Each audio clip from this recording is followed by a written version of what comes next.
financial modeling skill which has been often talked about but often misunderstood because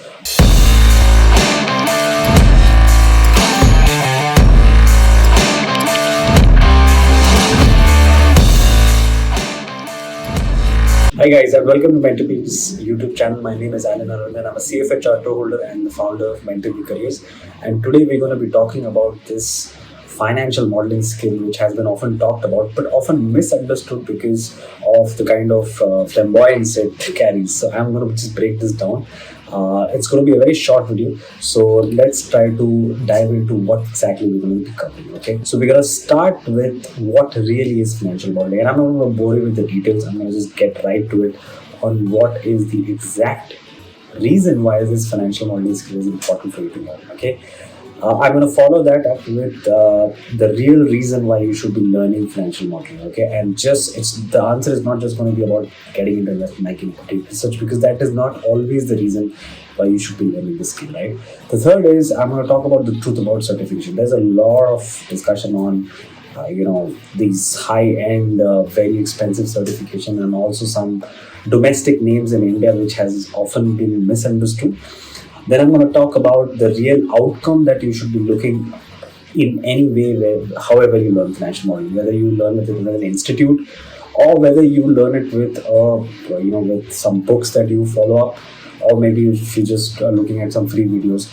Whatever the way you try to learn it, we're going to be talking about what the real outcome is that you should be targeting. Those can be benchmarks that you want to achieve, right? And finally, I'm going to talk about the jobs which by default you should get, whether or not you have a very sexy qualification with you or not. But irrespective of it, you should be able to get such opportunities if you know this skill very well. Okay, so let's get started with the first on what is financial modeling. Okay, now oftentimes people, in the interview preparation that we do for our students, when I ask them what is financial modeling, they tend to talk about, it's about historical financial statements, and then we analyze and we do ratio analysis and then we do valuation. Absolutely wrong. That's not the definition of financial modeling. Financial modeling is an approach, okay, and it's a threefold approach. If I try to make it very simple, and first aspect of any decision in finance is data. Okay, now whether it's financial statements or whether it's price data or whether it's some other data, it doesn't really matter, but it's data. Okay, the second aspect is analyzing that data, right? But why do you want to analyze data and why do you want to collect the data? That is the real definition of financial modeling, which is to take a decision. So whether the decision is related to capital budgeting, whether the reason is related to starting a new algorithmic trading strategy that you want to implement, maybe it is deciding on whether to give a loan to a person or not, everything deals with the three process, which is data, analysis and decision. Okay, so come out of that mindset that it is just historical financial statement. That is just one of the examples that we cover in financial modeling, but not necessarily that is the only definition of financial modeling. Financial modeling can be applied in various places. Okay, so that's the reason why I created this table for you, which basically summarizes decision making happening in so many sections or areas of finance. Okay, so let's look at the first one, the common one, of course, which everybody talks about. Is the stock valuation. So in this case, the data is obviously financial statements, right? And the analysis that you're doing is ratios. You're trying to research on the products of the company. You're trying to do market research, right? Where what is the appeal of the product in the market, and then you're trying to forecast these financial statements in the future. Then the decision you're taking using DCF and relative valuation methods, right? But this is only one example of financial modeling, right? So if you are, let's say, planning on starting a startup, so in case of startup, the data is obviously going to be different because you do not have financial statements, because you're going to start the business, so there is no historical data available, right? So in that case, the data will become market research data on the business area. So let's say if you're starting a restaurant business, so then what kind of a restaurant business are you looking at? A premium luxury dining business, or are you looking at a cafe? Are you looking at let's say a fast food chain? What? So those each different kinds of businesses will have its different characteristics and its different data types that you would want to incorporate while taking the decisions, right?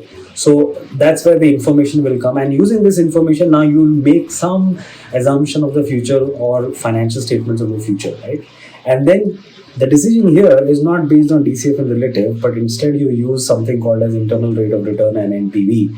Because here you're interested in the returns that you make in the business and you're trying to decide whether the business is viable or not. Okay. Similarly, you will see a similar structure in project finance where companies are creating road construction projects. Maybe they're developing a port, maybe they're developing an airport. So in such case, the startup kind of a approach is used, right? In corporate finance, that means you are internal to the company, and of course there are decisions inside the companies as well, right?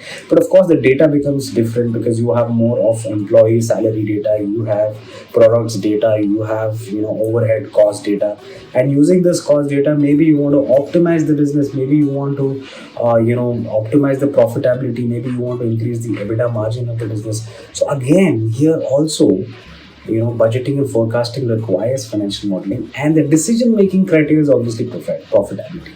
Similarly, risk and trading. I hope I'm not going to go too detailed into discussing this, but what I want to say is the approach is simple, right? Data analysis and decision, that is financial modeling, right? Now the real reason for you to learn, as per my experience of teaching students for about 10-12 years now, is that it's not because I want you to get into these fields, right? Maybe you get into these fields, maybe you don't get into these fields, maybe you get into some other profiles. But the problem is, most of our qualifications that the students have done, they don't possess the basic understanding of either business or financial statements. Let's be honest with that, right? Every candidate that comes after doing BCom and even MBA, when I ask them basic questions about financial statements analysis issue, they aren't really able to answer, and their understanding of these concepts are very bookish, right? So they will just stick to the books. If I ask someone what is WACC, weighted average cost of capital, they give me a definition of the book, but they can't really tell me on how this gets used in the market.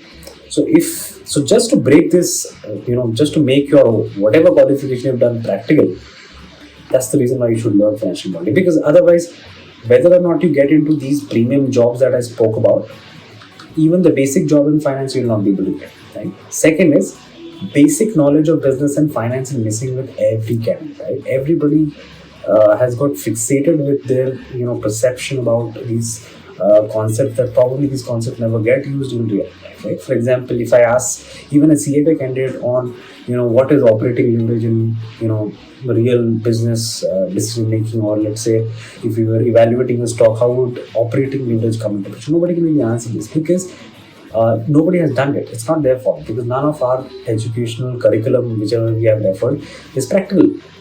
Right, everything is about clearing the exam, or finishing the syllabus, or completing the learning outcome statement. So that is the reason why you should learn. Another reason why you should learn financial modeling, because this will open up your mind into practicality, right? And finally, everything is practical. Right? And also at the end, since you would get an approach into doing things a little more practical in finance, you will be able to also explore which areas do you really want to work on.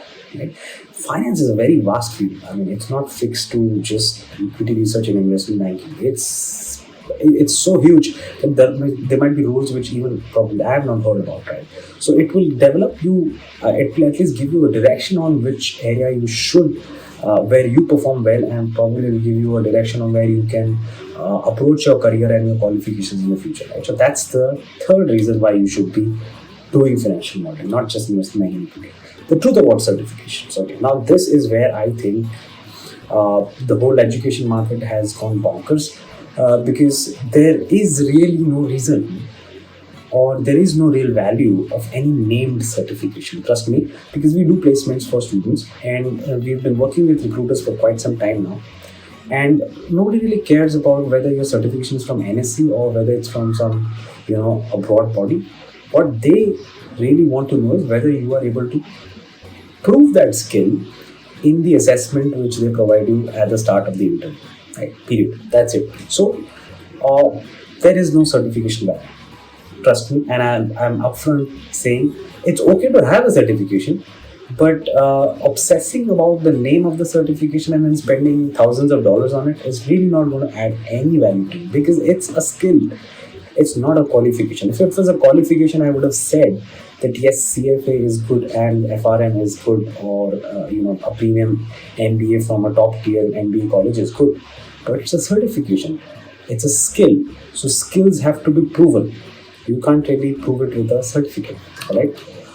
Even a small skill, okay, whether or not financial modeling or even just working in Excel, if you're good with, let's say, data analysis tools in Excel functionality, even if you're able to prove that, that holds more value than even if you provide me the world's best golden qualification on financial modeling. Okay, so the certification has no value. Okay, uh, you really don't need famous certifications to write on the resume. You just need to mention that you know financial modeling. Okay, period. So nobody's going to add a filter of whether the certification is from BSc or MSc. Okay, what they're looking for is whether the person knows equity research or they know financial modeling. So don't really obsess on certifications and don't end up spending too much money on certifications. Rather, your focus should be on learning the skill the best way and trying to get an institute or a mentor who can teach you the best possible way. Okay, the real outcome to target, as I was saying at the start, whether you learn it for free, whether you learn it using an institute, whether you are reading a book, or whether you are self-taught, doesn't really matter. What are the benchmarks that you should be targeting? You should be understanding business model. That means if any businesses you are able to pick up, can you break it down into understanding its operating structure? Can you get into the depths of the business? That is the real target, and that is why you're learning finance, right? You're not really learning finance for finance. You're learning finance to understand businesses and to take decisions. So if you don't understand businesses at the end, why did you learn finance? Right? So second is understanding of finance in street language. Okay, that means usually in the class we try to do this. If we are teaching, let's say, financial statements, we will ask the student in an interview, in a mock interview, that let's say EBITDA, earning before interest, tax, depreciation, amortization. Tell me what is the real meaning, street language meaning of EBITDA. Now you should be able to answer such questions because I understand the full form of EBITDA. Nobody is really asking you the full form of EBITDA. What people are really asking you is what is the inference, what is the perspective of EBITDA? Why do businessmen talk about EBITDA so much? Right? So the street language is what you should be targeting. Okay. Every concept should be answered with any concept that you learn in financial modeling or finance in general should be followed up with your own self-assessment question of why. Why are you doing this? Why are you doing what that will have what it will do is in due course of time it will develop your knowledge of things at the very basic zero concept level, or as Elon Musk says, at the first principle level you'll understand things, right? So this is the real outcome that you should be targeting, whether you are understand learning financial modeling using a free video, whether you're doing it using Simon Benjamin's financial modeling book, or whether you're doing it with any certification, doesn't matter. But the outcome has to be this. Okay. Now, what are the jobs after financial modeling? Now, these are direct jobs which require financial modeling skill. Okay, that means in the job description it will be written straightforward that you need to know financial modeling. And one is obviously equity research.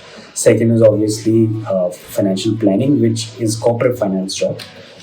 Project finance, which usually will come from banks. Okay, and IB associates, again, large or even boutique investment banks with a fresher level position of IB associate will require you to know financial modeling. Credit rating, not just credit rating but even credit modeling in risk management will require you to learn financial modeling, right? These are some of the companies that I've told you so that you have some benchmarks to follow, which have these jobs which I've just mentioned here, right? And there are openings which come up every year. And it is not necessary that you have to have only a certain level of qualification. Even a graduate can apply, even a postgraduate can apply, because there are jobs in co-finance for every kind of qualification. It is not just MD, it's not just CFA, it's not just CA. All right. So that's a very short video on the financial modeling jobs and salaries and the skill itself. But I thought that it's necessary to share with me because I should clarify this to everyone. And I hope this video helped.